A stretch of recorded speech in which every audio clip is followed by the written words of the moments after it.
Assalamualaikum warahmatullahi wabarakatuh.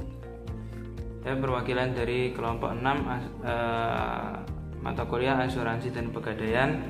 Di sini akan memulai presentasi kelompok 6, yaitu tentang akad gadai syariah dan berakhirnya.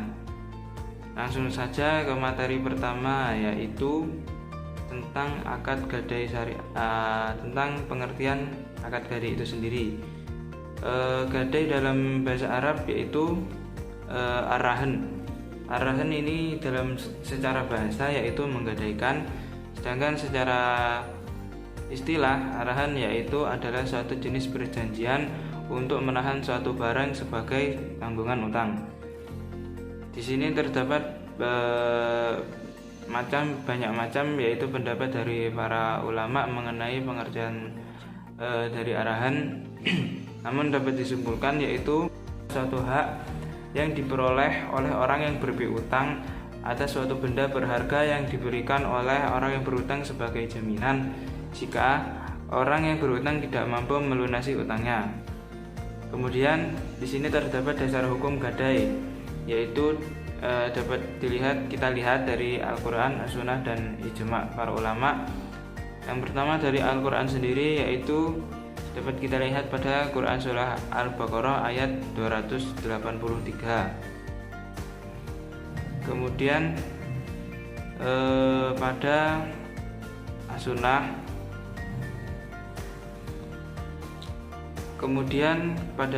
As-Sunnah, yaitu dapat kita temui pada hadis Rasulullah SAW yang soal artinya, itu Aisyah radhiyallahu an berkata bahwa Rasulullah memberi makan dari seorang Yahudi dan menjaminkan kepadanya baju besi. Itu sama dengan seperti akad gadai kita pada zaman sekarang ini. Tapi dari hadis riwayat Al-Bukhari. Kemudian ijma' dari para ulama tentang gadai sendiri, yaitu kebanyakan para ulama berpendapat bahwa perjanjian gadai hukumnya adalah mubah atau boleh. Namun ada juga yang berpegangan pada ayat Al-Quran surah Al-Baqarah ayat 283. Kemudian setelah dasar hukum gadai kita terdapat yaitu rukun dan syarat gadai. Dalam menjalankan akad pegadaian syariah harus memenuhi rukun dan syarat gadai syariah. Rukun dan syarat gadai tersebut antara lain yaitu yang pertama yaitu rukun gadai atau arahan, yaitu yang pertama yaitu yang menggadaikan atau orang yang telah dewasa, berakal, bisa dipercaya dan memiliki barang yang akan digadaikan. Yang kedua yaitu murtahin, yaitu orang yang menerima gadai. Di sini dapat berupa yaitu orang, bank atau lembaga yang dipercaya oleh rahin ya untuk mendapatkan modal dengan jaminan barang. Yang ketiga yaitu almarhun, yaitu barang yang digadaikan, barang yang digunakan rahin untuk dijadikan jaminan dalam mendapatkan hutang. Yang keempat yaitu hutang atau almarhun bih, yaitu sejumlah dana yang diberikan ke murtahin kepada rahin atas dasar besarnya tafsiran marhun. Yang terakhir yaitu sigot atau ijab dan qabul, yaitu adalah kesepakatan antara rahin dan murtahin dalam melakukan transaksi gadai. Yang selanjutnya yaitu terdapat syarat arahan. Yang pertama yaitu rahin dan murtahin, yaitu pihak-pihak yang melakukan perjanjian rahan, yaitu rahin dan murtahin harus mengikuti syarat-syarat berikut kemampuan, yaitu berakal sehat. Kemampuan juga berarti kelayakan seseorang untuk melakukan transaksi kepemilikan. Yang selanjutnya yaitu sigot. Yang menjadi syarat sigot adalah sigot tidak boleh terikat dengan syarat tertentu dan juga dengan suatu waktu di masa depan. Karena hukum gadai boleh sama seperti jual beli, maka rahan mempunyai sisi pelepasan barang dan pemberian hutang seperti halnya akad jual beli. Selanjutnya marhun bih, yaitu syaratnya harus merupakan hak yang wajib diberikan atau diserahkan kepada pemiliknya. Yang kedua yaitu memungkinkan pemanfaatan Yang ketiga, harus dikuantifikasi atau dapat dihitung jumlahnya. Yang selanjutnya yaitu marhun. Marhun harus berupa harta yang dapat dijual dan nilainya seimbang dengan marhun B. Marhun harus mempunyai nilai dan dapat dimanfaatkan. Marhun tersebut harus sah dimiliki oleh rahin. Yang terakhir, marhun merupakan harta yang utuh atau tidak berpisah di beberapa tempat. Apabila ketentuan di atas telah terpenuhi, yaitu sesuai ketentuan dengan syariah Islam, maka akad rahan tersebut dikatakan sah dan barang gadai menjadi sah dengan 3 syarat, yaitu yang pertama berupa barang, maka tidak boleh menggadaikan seperti hutang. Yang kedua yaitu tidak terhalang penetapan kepemilikan gadai atas barang-barang yang digadaikan. Yang ketiga, barang tersebut memungkinkan untuk dijual setelah jatuhnya tempo. Baik, yang selanjutnya di sini terdapat hak dan kewajiban gadai syariah. Yang pertama yaitu hak dan kewajiban dari pemegang gadai. Yang pertama, haknya yaitu pemegang gadai berhak menjual marhun. Yang kedua, pemegang gadai berhak mendapatkan penggantian biaya yang telah dikeluarkan untuk menjaga keselamatan marhun. Yang selanjutnya yaitu kewajibannya dari pemegang gadai, yaitu pemegang gadai berkewajiban bertanggung jawab atas hilangnya atau merosotnya harga marhun. Pemegang gadai tidak boleh menggunakan marhun untuk kepentingan sendiri. Yang terakhir, pemegang gadai berkewajiban untuk memberitahu kepada rahin sebelum diadakan pelelangan marhun. Yang selanjutnya yaitu hak dan kewajiban dari pemberi gadai. Hak pemberi gadai yaitu pemberi gadai berhak untuk mendapatkan kembali marhun. Pemberi gadai berhak menuntut ganti rugi dari kerusakan hilangnya marhun dan hilangnya marhun. Pemberi gadai berhak untuk mendapatkan sisa dari penjualan marhun setelah dikurangi biaya pelunasan marhun B dan biaya lainnya. Yang terakhir, pemberi gadai berhak meminta kembali marhun apabila murtahin tidak jelas atau menyalahgunakan marhun. Yang selanjutnya kewajibannya yaitu pemberi gadai berkewajiban melunasi marhun B yang telah diterimanya. Yang selanjutnya yaitu pemberi gadai berkewajiban melakukan atau merelakan penjualan atas marhun miliknya. Selanjutnya di sini terdapat yaitu jenis barang gadaian. Barang gadaian yang dapat dijadikan jaminan pengikat utang yang dipegang oleh murtahin sebagai jaminan mempunyai kriteria sebagai berikut. Yang pertama, barang-barang yang dapat dijual. Yang kedua, barang gadaian harus merupakan harta menurut pandangan syarak. Yang ketiga, barang gadaian tersebut harus diketahui. Yang selanjutnya yaitu barang tersebut merupakan milik asli dari si rahin. Selanjutnya di sini terdapat yaitu bagaimana tentang pemeliharaan harta gadai. Berdasarkan beberapa pendapat, yaitu maka dapat dikatakan biaya pemeliharaan atau dapat disimpulkan biaya pemeliharaan barang gadai adalah kewajiban bagi rahin dalam kedudukannya sebagai pemilik yang sah. Namun apabila marhun menjadi kekuasaan murtahin dan rahin mengizinkan untuk memelihara marhun, maka yang menanggung biaya pemeliharaan marhun adalah murtahin. Sedangkan untuk mengganti biaya pemeliharaan tersebut, apabila murtahin diizinkan rahin, maka murtahin dapat memungut hasil marhun sesuai dengan biaya pemeliharaan. Namun apabila rahin tidak mengizinkan, maka biaya pemeliharaan yang telah dikeluarkan oleh murtahin menjadi hutang rahin kepada murtahin.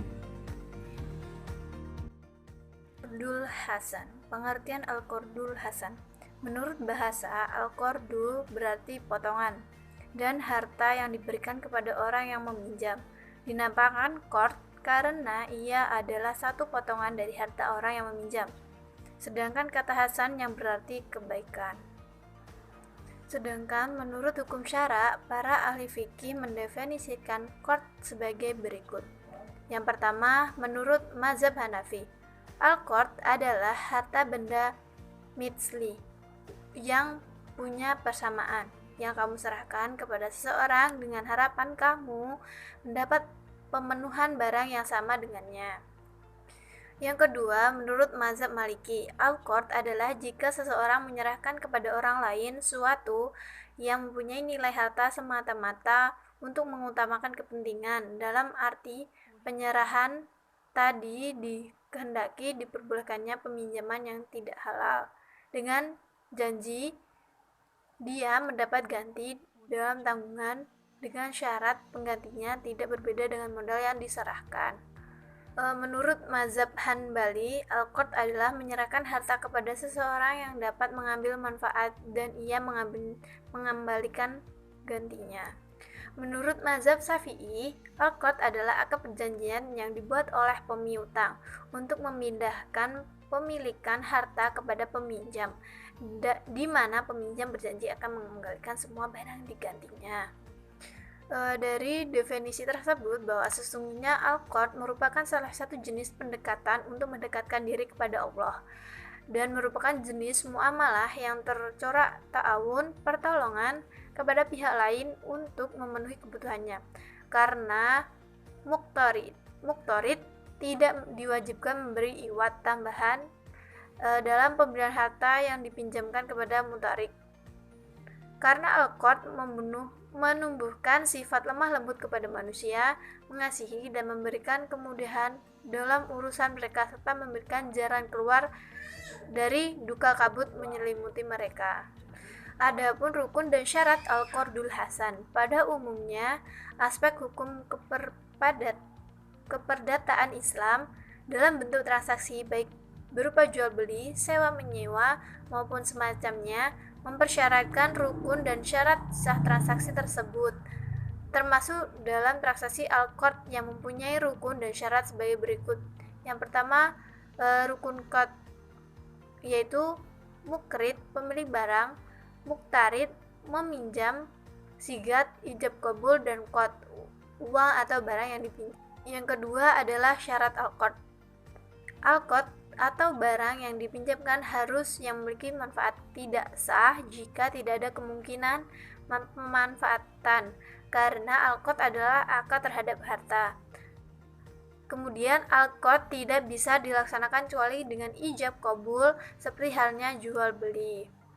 Kemudian akad al-qardul hasan memiliki karakteristik sebagai berikut. Yang pertama, pinjaman tanpa imbalan, yakni meminjam mempergunakan dana selama jangka waktu tertentu dan mengembalikan dalam jumlah yang sama pada akhir periode. Yang kedua, jika mengalami kerugian bukan kelalaiannya, maka mengurangi jumlah pinjamannya.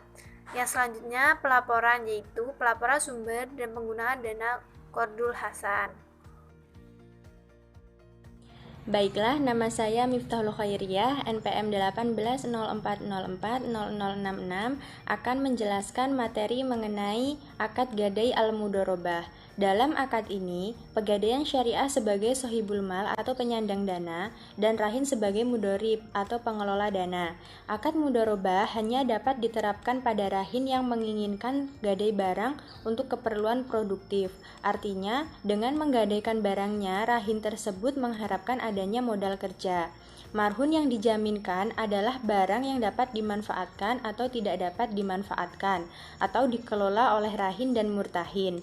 Rahin akan memberikan bagi hasil berdasarkan keuntungan usaha yang diperolehnya kepada murtahin sesuai dengan kesepakatan sampai modal yang dipinjam terlunasi. Jika barang gadai atau marhun dapat dimanfaatkan, maka dapat diadakan kesepakatan baru mengenai pemanfaatan barang gadai dengan jenis akad yang dapat disesuaikan dengan jenis barangnya. Jika pemilik barang gadai tidak berniat memanfaatkan barang gadai tersebut, penerima gadai dapat mengelola dan mengambil manfaat dari barang itu. Akan tetapi, hasilnya harus diserahkan kepada pemilik barang gadai sebagian.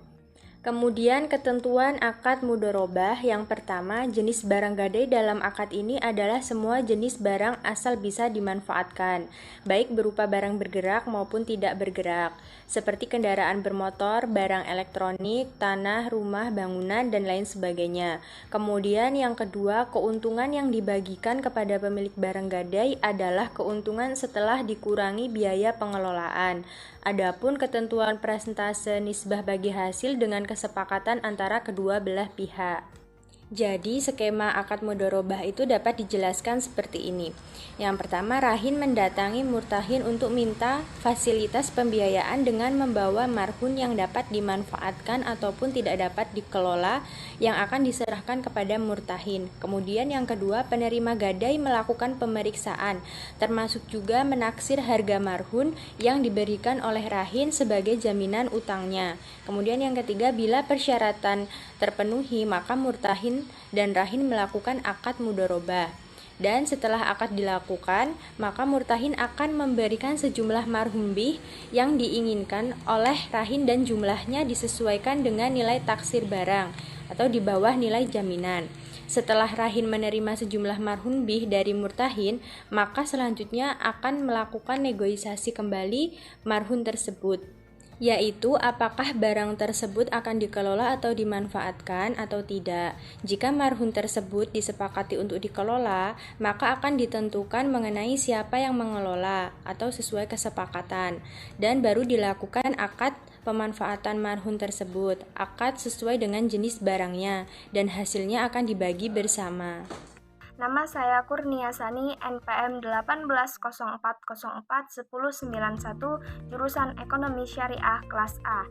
Di sini saya akan melanjutkan materi selanjutnya, yaitu mengenai akad bai muqayyadah. Akad bai muqayyadah adalah akad yang dilakukan oleh pemilik sah harta benda barang gadai dengan pengelola barang gadai agar harta benda dimaksud mempunyai manfaat yang produktif. Misalnya, pembelian peralatan untuk modal kerja.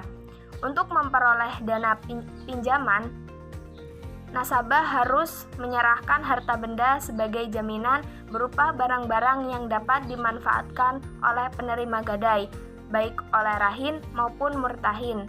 Dalam hal ini, nasabah dapat memberi keuntungan berupa markup atau benda yang diberikan oleh murtahin, atau pihak penerima gadai dapat memberikan barang yang dibutuhkan oleh nasabah dengan akad jual beli, sehingga murtahin dapat mengambil keuntungan berupa margin dari penjualan barang tersebut sesuai kesepakatan kedua belah pihak. Yang selanjutnya yaitu mengenai skema bai muqayyadah. Yang pertama, rahin mendatangi murtahin untuk minta fasilitas pembiayaan dengan membawa marhun atau barang jaminan yang dapat dimanfaatkan ataupun tidak dapat dimanfaatkan yang akan diserahkan kepada murtahin sebagai jaminan marhun bih. Yang kedua, murtahin akan melakukan pemeriksaan termasuk menaksir harga marhun yang diberikan oleh rahin sebagai jaminan marhun bih. Yang ketiga, apabila persyaratan terpenuhi, maka murtahin dan rahin akan melakukan akad dan menentukan markup yang akan diberikan kepada murtahin. Markup dibayarkan pada saat jatuh tempo. Yang keempat, setelah akad, murtahin akan membelikan barang sesuai yang diinginkan rahin dan harganya di bawah nilai taksir barang. Dan yang terakhir yaitu setelah rahin menerima barang yang diinginkan dari murtahin, maka akan ada negosiasi kembali mengenai marhun tersebut. Apakah akan dimanfaatkan? Maka akan dilakukan pemanfaatan marhun tersebut dan hasilnya akan dibagi bersama. Sekian materi tentang akad bai muqayyadah, akan dilanjutkan oleh pemateri berikutnya. Perkenalkan, nama saya Yuyun Warasinta, NPM 1804041176, jurusan Ekonomi Syariah kelas A, kelompok 6. Ingin menjelaskan tentang hapusnya gadai MK Asuransi Syariah. Hapusnya gadai telah ditentukan dalam pasal 1152 Kitab Undang-Undang Hukum Perdata dan Surat Bukti Kredit atau SBK. Di dalam pasal 1152 ditentukan dua cara hapusnya gadai, yaitu barang gadai itu hapus dari kekuasaan pemegang gadai, misalnya utang pemberi gadai telah dibayar lunas, maka gadai otomatis hapus. Yang nomor 2, hilangnya barang gadai atau terlepasnya barang gadai dari kekuasaan pemegang gadai. Begitu juga dalam surat kredit SBK telah diatur tentang berakhirnya gadai. Salah satunya Huta Galung telah menyisternisasikan hapusnya hak gadai. Ia mengemukakan 5 cara hapusnya hak gadai. Apa saja, yaitu yang pertama, hapusnya perjanjian pokok yang dijamin dengan gadai. Yang kedua, terlepasnya benda gadai dari kekuasaan penerima gadai. Yang ketiga, musnahnya barang gadai. Yang keempat, dilepaskannya benda gadai secara sukarela. Dan yang kelima, yaitu pencampuran atau penerima gadai menjadi pemilik benda gadai. Perjanjian pokok dalam perjanjian gadai adalah perjanjian pinjam-meminjam uang dengan jaminan gadai. Apabila debitur telah membayar pinjamannya kepada penerima gadai, maka sejak saat itulah hapusnya perjanjian gadai. Semua akad dipandang berakhir apabila telah tercapai tujuannya. Dalam akad jual beli, misalnya, akad dipandang telah berakhir apabila barang telah berpindah milik kepada pembeli dan harganya telah menjadi milik penjual. Dalam akad gadai dan pertanggungan kafalah, akad dipandang telah berakhir apabila hutang telah dibayar. Selain telah tercapai tujuannya, akad dipandang berakhir apabila terjadi fasaq pembatalan atau berakhirnya waktunya. Fasaq terjadi dengan sebab-sebab sebagai berikut. Yang pertama, 1. Difasak atau dibatalkan karena adanya hal yang tidak dibenarkan syara seperti yang disebutkan dalam akad rusak, misalnya jual beli barang yang tidak memenuhi syarat kejelasan. Yang kedua, dengan sebab adanya khiyar, baik khiyar ruqyat, cacat, syarat, atau majelis. Yang ketiga, salah satu pihak dengan persetujuan pihak lain membatalkan karena merasa menyesal atas akad yang baru saja dilakukan. Fasaq dengan cara ini disebut iqolah. Dalam hubungan terdapat hadis Nabi yang diriwayatkan oleh Abu Daud, barang siapa mengabulkan permintaan pembatalan orang yang menyesal atas akad jual beli yang dilakukan, Allah akan menghilangkan kesukarannya pada hari kiamat kelak. Keempat, karena habis waktunya seperti dalam akad sewa menyewa berjangka waktu tertentu dan tidak dapat diperpanjang. Dan yang nomor 5, yaitu karena tidak mendapat izin pihak yang berwenang. Dan yang ke-6, yaitu karena kematian. Barangkali hanya itu saja video presentasi dari kelompok 6 mata kuliah asuransi dan pegadaian yang membahas mengenai asuransi gadai syariah dan berakhirnya. Baik, di sini saya akhiri presentasi dari kelompok 6. Kurang dan lebihnya mohon dimaafkan, dan kepada Allah kami mohon ampun. Sekian, wallahu muwaffiq ila aqwamit thoriq.